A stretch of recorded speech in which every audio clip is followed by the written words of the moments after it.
Here are the surefire ways that if you needed to print money using real estate investing, you can go out and make money in the business today. Let's go.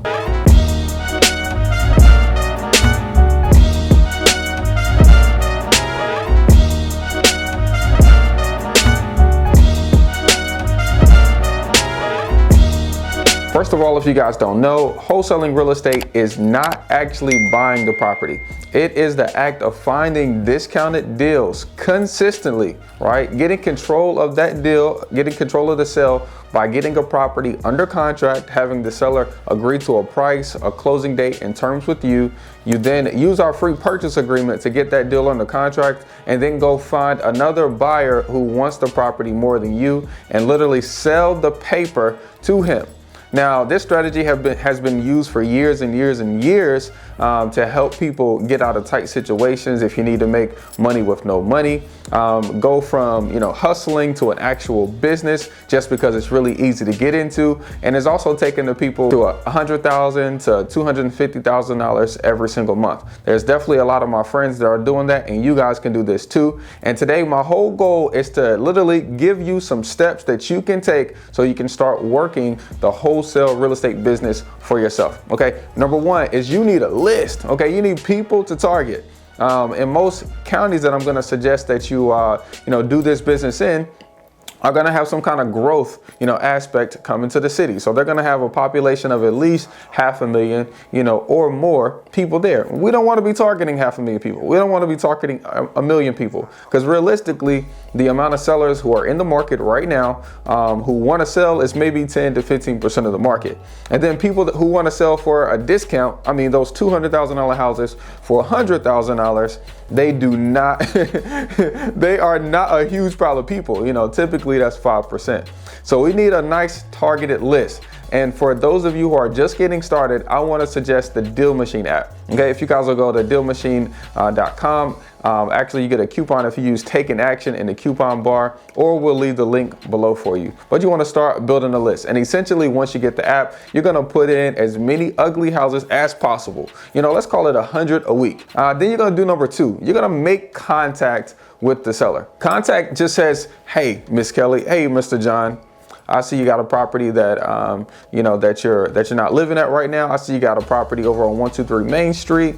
I rode past a property the other day, and I wanted to see if you might consider selling it. Hey, they'll say yes, they'll say no. That is number two, is get in contact with them, right? And ask them if they like to sell. Now, once they say yes or no, be sure that you still, know how they can work with you in the future. Let's just say they say no, right? No, they don't want to sell. Hey, well, no problem. We're buyers in the area. If you know somebody that want to sell, we don't mind paying $1,000 referral fee, if we close on one. Save my number, okay?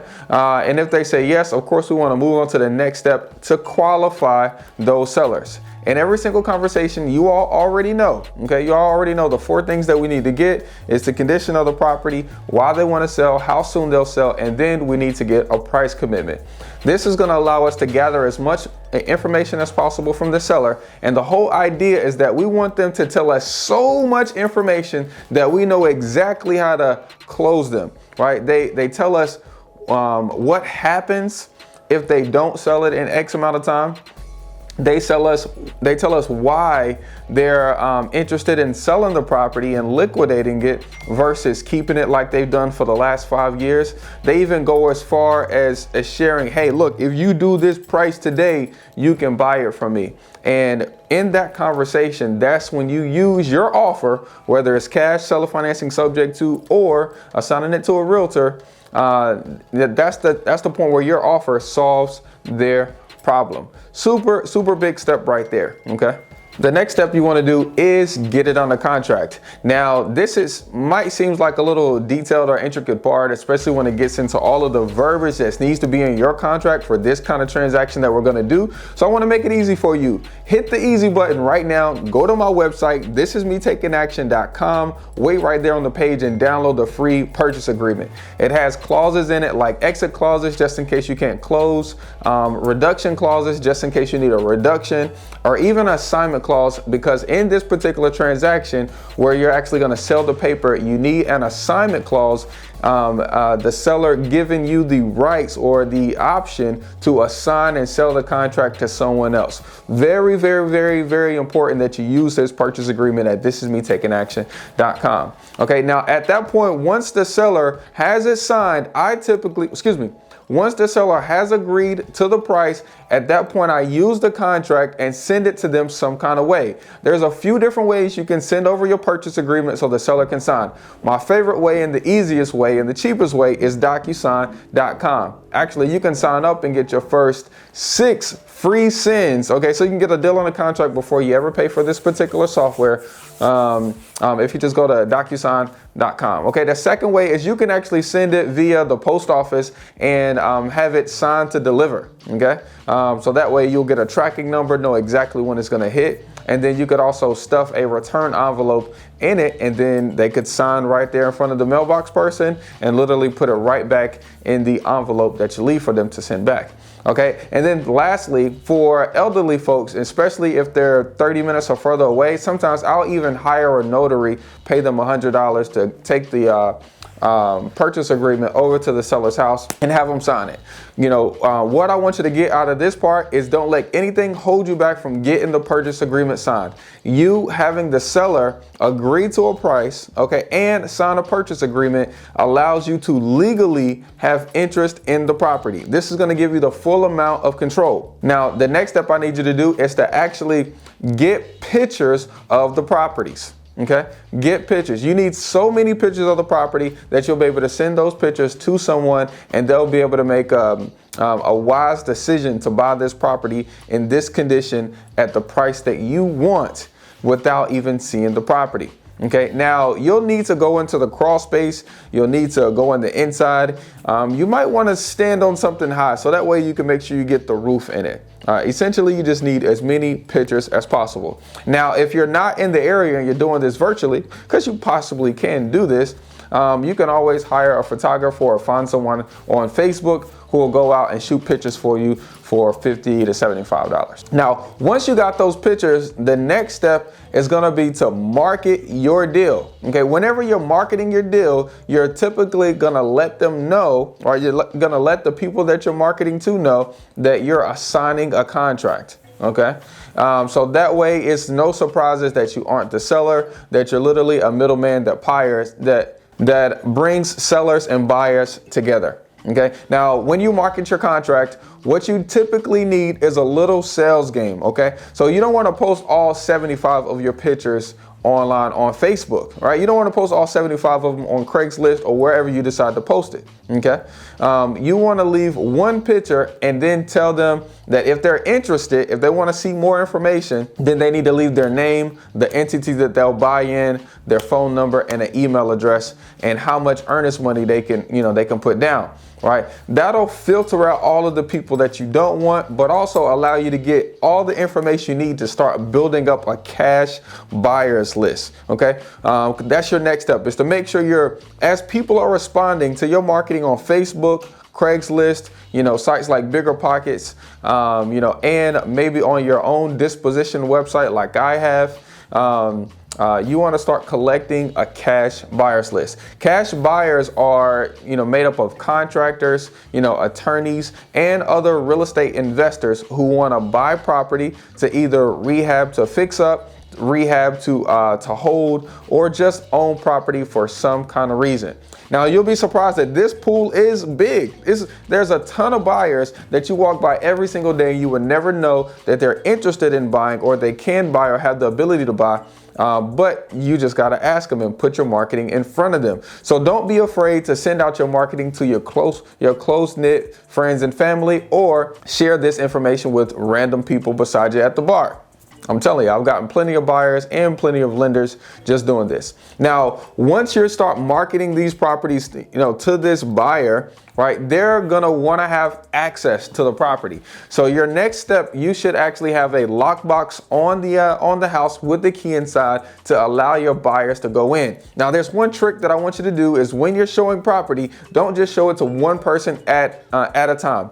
Make one specific date and give 1 hour where people can come through at the same time. What this is going to allow you to do is to bring up an emotional frenzy that a lot of people are interested in this house, and it'll make the property super easy to sell or even sell for more. Okay, once you have that open house and everyone is viewing the house at the same time, you want to make sure that they know that you have an offer system, right? You want to accept offers. That's the next thing that we're going to do from those cash buyers. Collect the offers. Don't decide on any offer while you're talking to them. I like to tell people, hey, I'm going to give it 2 to 3 days, and the highest and best offer that comes in, I'm going to accept that offer. Now, whenever I accept that offer, I'm going to let everyone know. Okay, I'm going to let everyone know that the property sold. Okay, so once you accept the offer, the next thing is to let everyone know the property got sold. What that's going to do is for the 40 people, the 50 people that didn't buy it, it's going to make them aware that you are able to sell a property for more than what they were willing to pay, and they're going to be more hungry about your deal next time. The next thing you need to do is send them an assignment agreement. The assignment agreement is going to have your name that you got the property on the contract with, their company name, and essentially your fee that they're going to pay you. Now, you absolutely have to do this next step. Promise me you will not do this next step. The next one is collecting earnest money deposit. Now, an earnest money deposit is essentially a deposit from the buyer that in your assignment agreement that you use from our website, thisismetakinaction.com, will allow you to collect a non-refundable deposit from that buyer. Now, please don't go and spend that money. What you're going to do is take that deposit with your purchase agreement and with your assignment to an attorney or title company. Okay, please go ahead and search your state website and find out if you guys are an attorney state or a title state, because that's who you'll need to take the contracts and deposit to. When you have the deposit in those 2 contracts, it will allow you to open up escrow, and the attorney will now do title. Okay, the process is almost yet over. Can you smell the $10,000 coming to your bank account? Okay. Now, when the attorney starts to do his title search, he's going to be looking up liens, any loans that are due on the property. He might see if the seller has any kind of alleged pendings or judgments against him. So that way, when the new buyer buys the property, it'll be free and clear. They'll be able to have title insurance and own the property free and clear if they so choose. Okay, so at this point, there may be many issues that you have to help the attorney solve. Okay, for instance, if the seller inherited a property from someone who passed away, they might need you to get a date of death. They might need you to get a death certificate, or they might just have you ask the seller several questions that the title company or a real estate attorney might need, so that way they can clear title. Okay. Something else that might pop up is that your buyer might have to bring over contractors during that time. You need to feel comfortable with giving him the lockbox code so that way he can go and do his job to make sure he can fund and close this deal for you on time so you can make your $10,000 check. Okay. Now, once the attorney or title company is done with the title, he's going to call you and say, hey, look, we're clear to close. Super important part right here. You want to make sure that your attorney sends you the HUD before closing. You want to get a chance to review the HUD to make sure that the purchase agreement is right, your assignment fee is there, and the buyer's entity name is all correct the day before closing, because you don't want to be paying for something the seller should be responsible for, like a water bill, utility bill, or any other type of judgment, and it's coming out of your fee. You don't want the buyer to have to pay for a seller's fee. You want everything to be as smooth as possible on closing day, with no other emotions but celebration, because a deal is closed. Okay, and that's your last one right there. On the day of closing, already have your bank account open for your business, so that way you can deposit your check into your business name. Okay, if you guys would like to get more real estate investing advice, and you guys want to use this strategy of wholesaling real estate to create your first $10,000 check, I'm actually going to leave up a free training that I did. Actually, it was more of like a weekly coaching call that we typically do, and this was one of those long good ones. Okay, and on this video we go over how to talk to those sellers, what to say to them, so that way you can lock up these properties and make your first 10 grand in real estate investing. So look, we'll see you on the next one. Peace.